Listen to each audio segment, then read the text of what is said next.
从小到大，我们被教会怎么考试，怎么服从指令，怎么沿着一条标准答案的道路前进。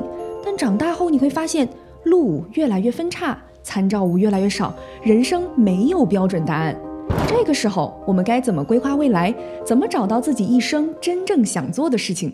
斯坦福大学教授 Bill Burnett 开设了一门火爆了15年的选修课，叫做 Designing Your Life， 像设计一款产品一样设计你的人生。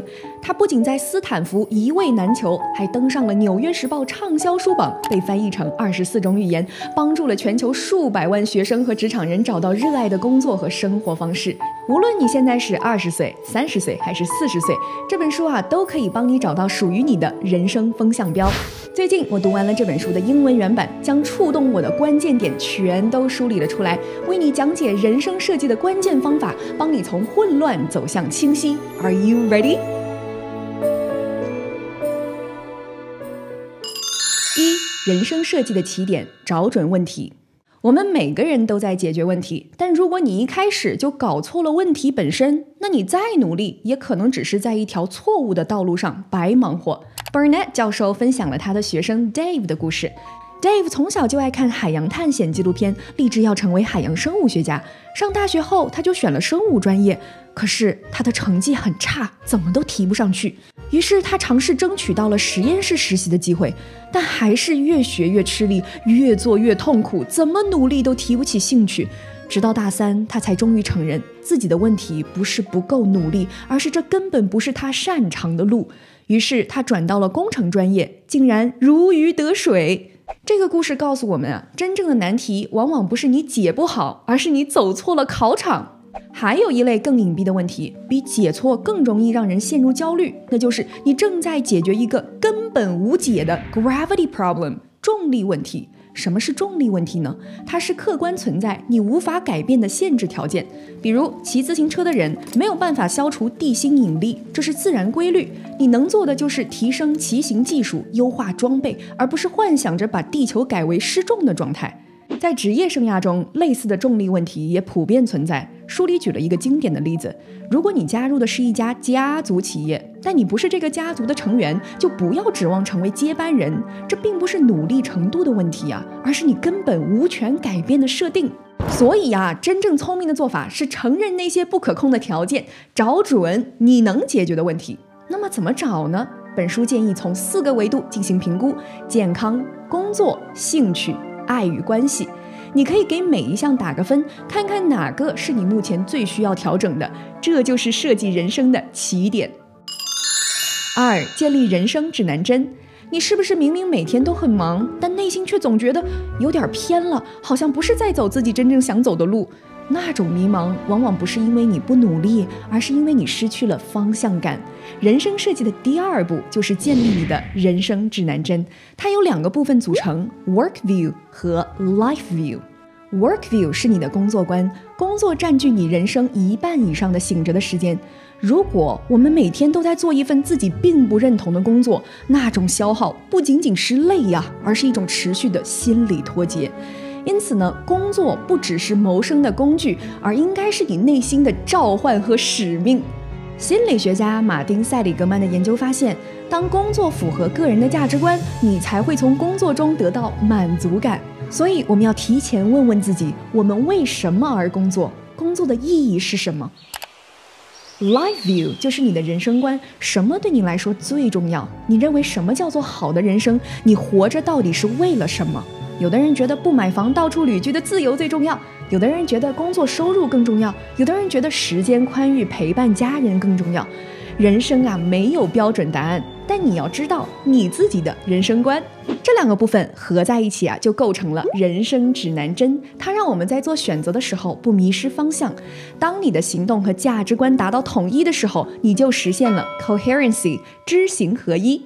书里写了这样一句话：Living coherently doesn't mean everything is in perfect order all the time. It simply means you are living in alignment with your values and have not sacrificed your integrity along the way.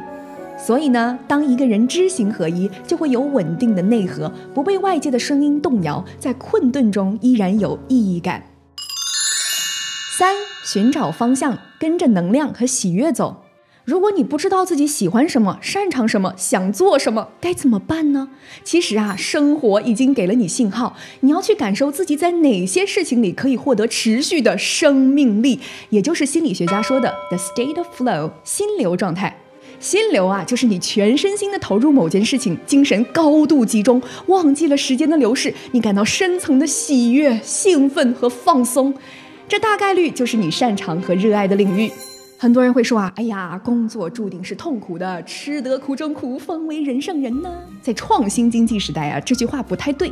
当然，任何工作都有烦人的部分，但如果你每天做的事情90%都让你感到消耗、乏味和痛苦，而且你一生中至少有9万个小时都在工作啊，如果工作一直让你憋屈，真的值得吗？相反，工作应该是有趣味的。Work is fun when you are actually leaning into your strengths and are deeply engaged and energized by what you are doing. 到底怎么找到自己热爱的事情呢？作者建议做 Good Time Journal 好时光日记，每天记录你具体做了什么，你当时的感受，哪些事情让你进入了心流状态，哪些事情让你越做越没劲，对你的投入感、心理能量打分。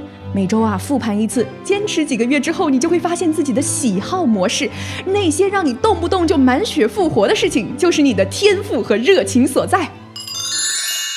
4. 打破执念，不是只有一条路值得走。很多人以为最适合自己的路只有一条，但其实啊，每个人的身体里都藏着不止一种精彩的人生。与其纠结完美答案，不如多想几个方向，头脑风暴的越多，找到热爱的概率就越大。这本书建议啊，找一张白纸，画出你的人生思维导图，先写下一个你感兴趣的主题，比如未来的职业、理想的生活方式，把你脑中所有相关的想法都写下来，不管多离谱、多幼稚都没关系。接着呢，把它们连线组合，看看有没有新的领域冒出来。咱们以教授的学生 Grant 为例，他在一家大型汽车租赁公司上班，但是他内心特别向往户外探险的工作。于是他写下了关键词 being outdoors， 然后列出了自己喜爱的活动，旅行、徒步、野营、冲浪等等，并且思考啊，这些爱好能延伸出什么样的职业路径。他可以让公司的总部把他调到夏威夷的分公司，利用业余的时间教青少年冲浪。他也可以到户外营地做全职的工作。总之啊，路子有很多。于是呢，他决定先从兼职的开始做起。所以呢，我们可以发挥想象力，探索新的方向。但有时候更难的不是没有新的路子，而是要放下非这样不可的执念。书里分享了一个典型的 John 的案例。John 一直梦想着从美国大峡谷的底部骑骡子上去，后来因为工作忙、家庭负担重，体重一路涨到了220多斤，而骑骡子的上限是200斤。他试着减肥，但每次都反弹，梦想搁置了好多年，他觉得自己失败了。但其实他可以完全换一种方式啊，步行上去或者坐接驳车，一样能享受大峡谷的风光，不是吗？书里说到 Sometimes it's more comfortable to hold on to our familiar failed approach to the problem than to risk a worse failure by attempting the big challenges that we think will be required to eliminate it. 如果你对风险比较敏感呢，也没有关系，那就设计一些小而安全的测试，试试水。想开播客，那就先录一期发给朋友们听听。如果对某个新行业感兴趣，就找里面的人聊一聊，不用一上来就 all in， 小范围的试一试，积累一些反馈。很多时候不是你想的不够，而是你试的太少啦。5. 设计3种人生蓝图，以5年为单位构思3种人生计划。Plan A, that thing you do， 这是你现在正在做的事情，基于你当前的专业、工作和生活轨道，问问你自己，如果顺着这条路走下去啊，5年以后我会成为什么样的人？我会喜欢那个样子吗？ Plan B, that thing you would do if thing 1 disappeared， 如果现在这条路突然被关闭了，比如裁员了，行业消失了，你会选择做什么？ Plan C, the thing you do if money and image were no object， 如果不考虑收入和别人怎么看啊，你最想过的是哪种人生？这是你内心真正渴望但平时不敢去想的版本。为什么要做这个练习呢？是为了打破只有一条路能成功的执念。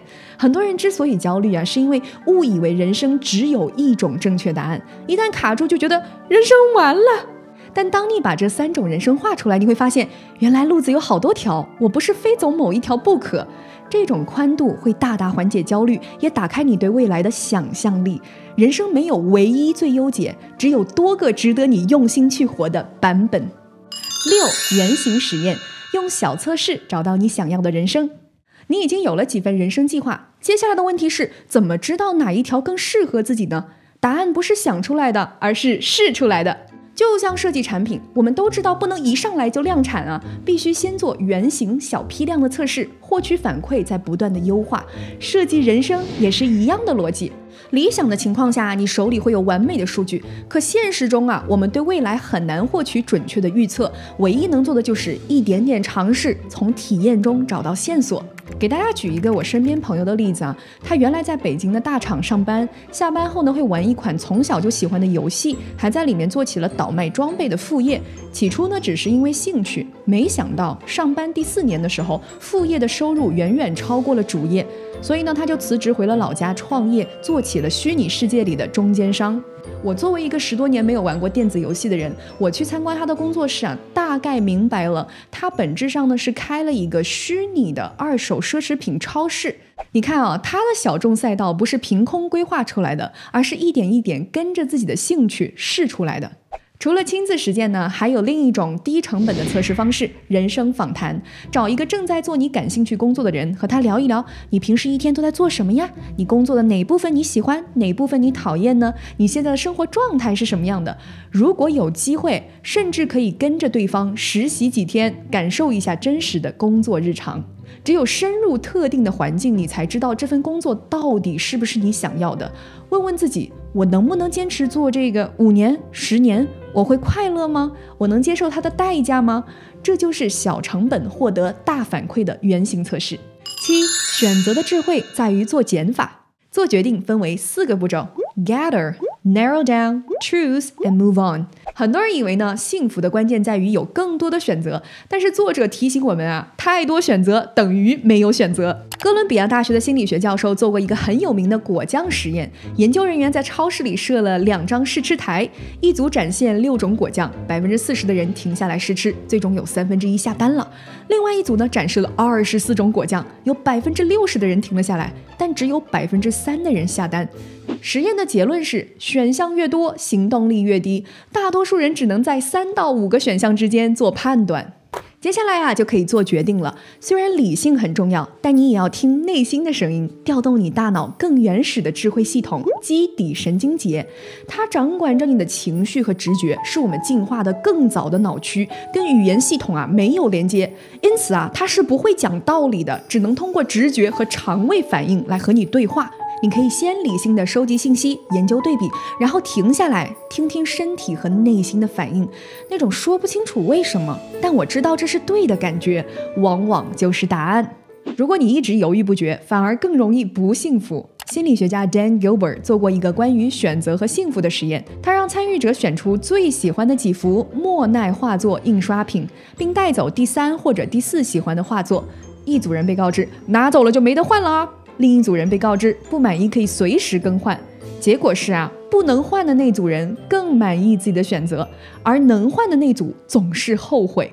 也就是说啊，让我们不幸福的不是选错了，而是总想着要是我当时选了另一个就好了。幸福的人生从来不是把所有可能都抓住，而是选择一个版本的人生，自信地走下去。就像这本书一再强调的 Happiness is letting go of what you don't need。 8. 失败是一种难得的幸运。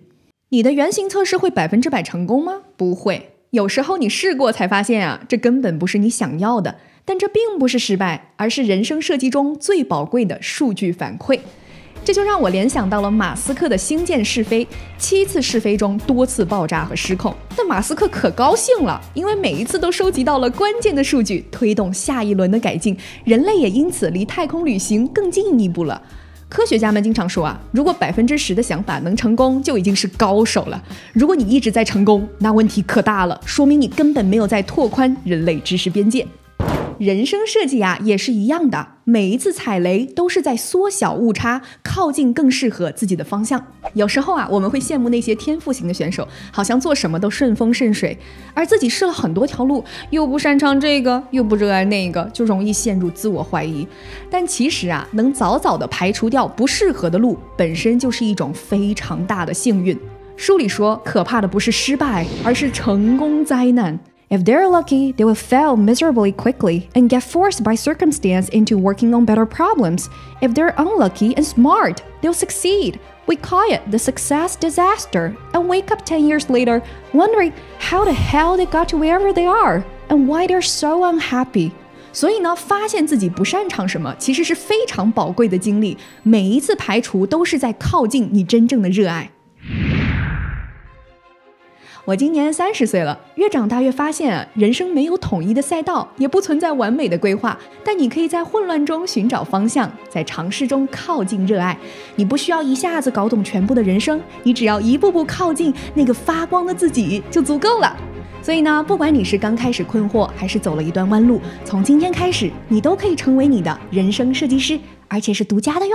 我是爱读英文原版书的夏冰雹，如果你觉得这个视频对你有帮助，别忘了分享给你喜欢的人和你的好朋友哦。Bye bye everyone, see you next time.